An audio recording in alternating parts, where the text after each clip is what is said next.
নমস্কার বন্ধুরা, ইএনকে চ্যানেলের পক্ষ থেকে তোমাদের সকলকে স্বাগত। আশা করছি তোমরা যেখান থেকে আমার ভিডিওটা দেখছো তোমরা সবাই ভালো আছো, আমরাও সবাই ভালো আছি।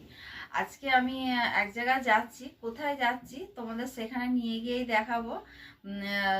অনেক দিনের আশা, অনেক দিনের মানে আশাটা ছিল কি সেইখানে গিয়ে উঠি, তারপরে আমি তোমাদেরকে যদি শেয়ার করার মতন হয় তাহলে শেয়ার করব বন্ধুরা। তা বন্ধুরা তাহলে ভিডিওটা স্কিপ না করে ভালো লাগলে লাইক কমেন্ট আর প্রচুর প্রচুর বন্ধুদের কাছে শেয়ার করে দিও। আর বন্ধুরা আমি আমাদের কোয়েল আর মেয়ে যাচ্ছি, আর আমাদের ওইখান থেকে আমার বোনের ছেলে মেয়ে সব যাচ্ছে। না বন্ধুরা তাহলে চলো আমরা এই এখন বেরোবো। আমাদের পুচকিটা আজকে ঘুম থেকে একদম উঠতে চাইছে না, জোর জবরদস্তি করে দাদাই গিয়ে তুললো, এখন উঠেছে বলছে। ওকে নিয়েই একটুখানি দেরি, নাহলে আমার ইচ্ছা ছিল 7টার মধ্যে বেরিয়ে যাওয়ার, 7টার মধ্যে আর হবে না। তাহলে বন্ধুরা চলো আমরা রাস্তায় যেতে যেতে তোমাদের সঙ্গে কথা বলবো।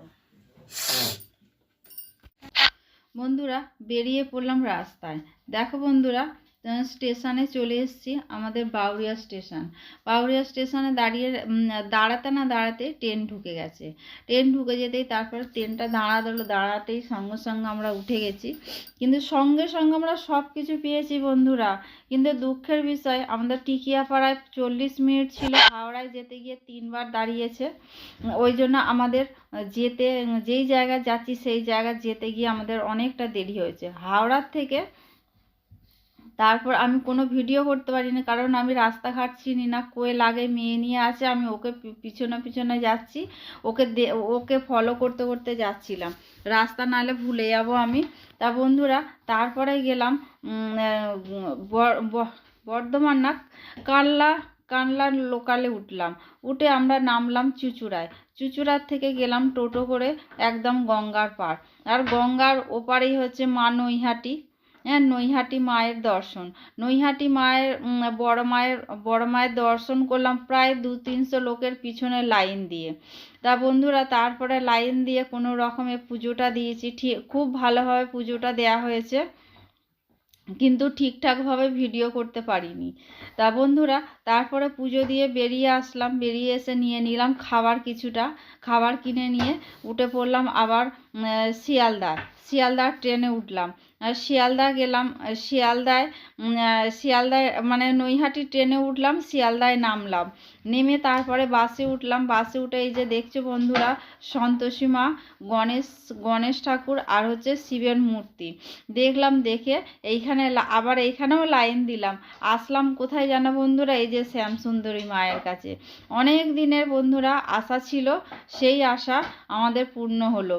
কারণ বড় মায়ের কাছে যাব বলে 2 বছর ধরে চেষ্টা করছি, হচ্ছে না। মা না ডাকলে তো হয় না, তেমন শ্যামসুন্দরী মায়ের কাছেও আমরা অনেক চেষ্টা করছিলাম যাওয়ার জন্য, কিন্তু যেতে পারিনি।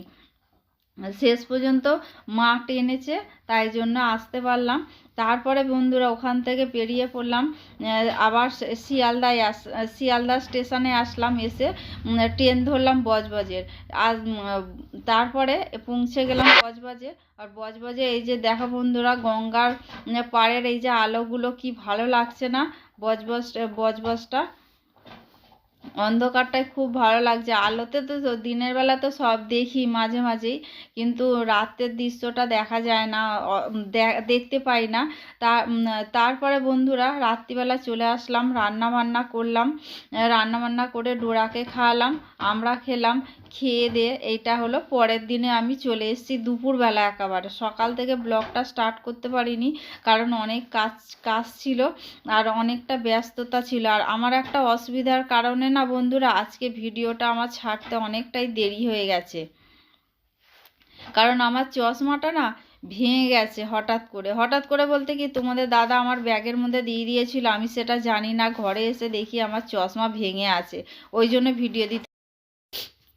বন্ধুরা দুপুরে সেই খাওয়া দাওয়ার পর আবার তোমাদের কাছে আমি আসতে পারিনি, কারণ আমার কিছু কাজ ছিল, সেই সমস্ত কাজটা সারলাম। কিছু জামা কাপড় ছিল, ওই যে কালকে ঘুরতে গেছিলাম, সেই সব জামা কাপড় কাচা ধোয়া করেছিলাম, সেইগুলো সব কাচা ধোয়া করে শুকনো করে নিয়ে এসে সব আলমারির মধ্যে গুছিয়ে রেখে দিলাম। তোমাদের কাছে শেয়ার করিনি ওইগুলো। তারপরে চুল টুল বেঁধে নিজের সব চেঞ্জ করে চলে আসলাম একেবারে সন্ধে দেওয়ার জন্য ঠাকুর ঘরে। এই যে দেখো বন্ধুরা, আমি ঠাকুরকে সন্ধে দিচ্ছি। আর প্রদীপটা না রোজই ভাবি আনবো উপর থেকে, আমার আর আনা হয় না। ঠিক সন্ধ্যা দিতে যাবো, তারপরে তখন মনে পড়ে। আর আমার একটুখানি আমি একটু গেতেও আছি যে আনবো আনবো করে করে আমার আর আনা হয় না। আর ওটা আমি যদি আমাদের মাকে বলি না, মাও দিয়ে যায়, কিন্তু মাকেও বলা হয়নি। তা বন্ধুরা দেখো, আমি ঘরে সন্ধে দিলাম, সব ঠাকুরের নাম করে করে আমাদের সন্ধে দিতে হয়। তা সন্ধে দিলাম। আর এদিকে গোপুকে দেখো বন্ধুরা, গোপুকে কত সুন্দর আমি সাজিয়েছি।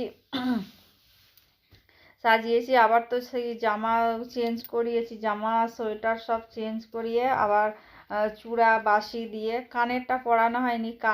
ওই যে কালকে নৈহাটিতে গেছিলাম, তো ট্রেনের মধ্যে কানের পেয়েছি, কিনে নিয়ে এসেছি এর জন্য, গপুর জন্য। আমি একটুখানি গপুর সঙ্গে না সকাল সন্ধে একটু কথা বলি। কথা না বললে, গপুর সঙ্গে একটু আদর না করলে আমার ভালো লাগে না। গপু তো একটা বাচ্চা মানুষ। ওই জন্য বন্ধুরা, আমি গপুকে সকাল সন্ধে যখনই পুজো করতে যাই তখনই আমি আদর করি। আর এই যে লাইটটা জ্বালিয়ে দেখলাম বন্ধুরা, এই লাইটটা না তোমাদের দাদা কিনে নিয়ে এসে 100 টাকায় 5খানা জিনিস। কীরকম জিনিস হবে বুঝতে পারছো বন্ধুরা? বলে আমি 100 টাকায় 5খানা, একটা টর্চ এনেছে, ওই লাইট এনেছে, তারপরে আর আর কি কি যেন নিয়ে এসছে, মোট 5খানা জিনিস। আর এদিকে দেখো বন্ধুরা, আমার সন্ধে দেওয়া হয়ে গেছে, গপুর সঙ্গে কথাও বলা হয়ে গেছে।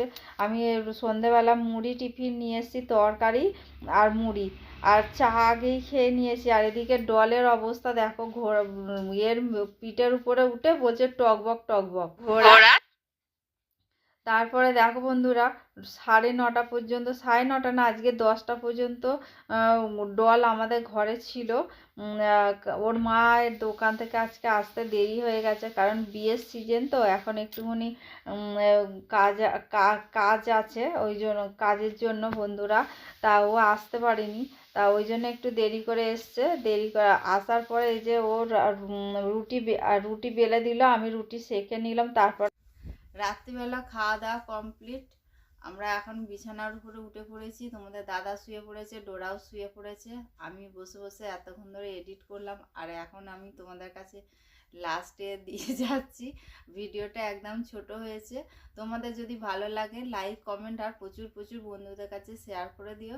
আর তোমরা ভালো থেকো, সুস্থ থেকো, সাবধানে থেকো, এই বলে আজকের ভিডিওটা রাখলাম। পরের দিনে ডোরা আর আমার খুঁটিনাটি সংসার নিয়ে চলে আসবো। আর শুক্রবারে আবার এক জায়গায় যাব, সেখানেও পুজো বাড়ি উপলক্ষে। তা কী পুজো হবে কি বুঝতেই পারছো, শুক্রবার মানে। তা ওদের বাড়িতে যাব, ওদের বাড়িতে আমি তখন আবার ভিডিওটা শেয়ার করব। তাহলে বন্ধুরা চলো, বন্ধুরা টাটা।